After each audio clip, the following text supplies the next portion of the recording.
Bonjour et bienvenue dans nos perspectives financières d'aujourd'hui.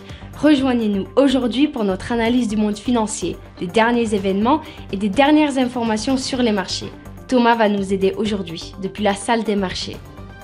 La bourse de crypto-monnaie Coinbase et son PDG, Brian Armstrong, font face à une nouvelle action collective en justice alléguant que les investisseurs ont été trompés dans l'achat de titres et que le modèle d'entreprise de la société est illégal. Wall Street a clôturé en hausse vendredi, le rapport sur l'emploi, plus faible que prévu, ayant renforcé les arguments en faveur d'une baisse des taux d'intérêt de la part de la Réserve fédérale, tout en apportant la preuve de la résistance de l'économie américaine.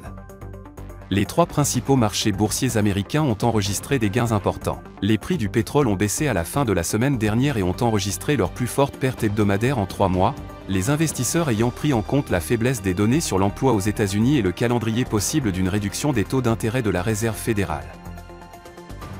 Les actions Microsoft ont augmenté de 1,0% lors de la dernière session. Le signal baissier de l'indicateur stochastique est conforme à l'analyse technique globale. La paire euro-dollar s'est échangée latéralement lors de la dernière session. L'indicateur ROC donne un signal baissier. La paire livre sterling-dollar s'est échangée latéralement lors de la dernière session. L'indicateur ROC donne un signal baissier. La paire dollar australien-dollar s'est échangée latéralement lors de la dernière session. L'indicateur stochastique indique un mouvement baissier.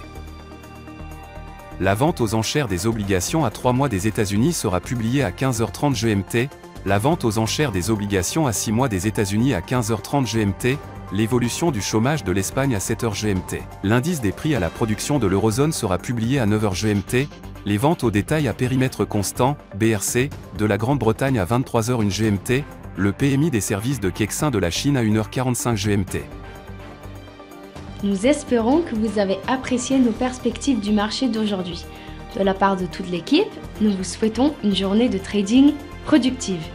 N'oubliez pas de vous connecter demain matin pour tous les événements et les dernières nouvelles sur les marchés financiers.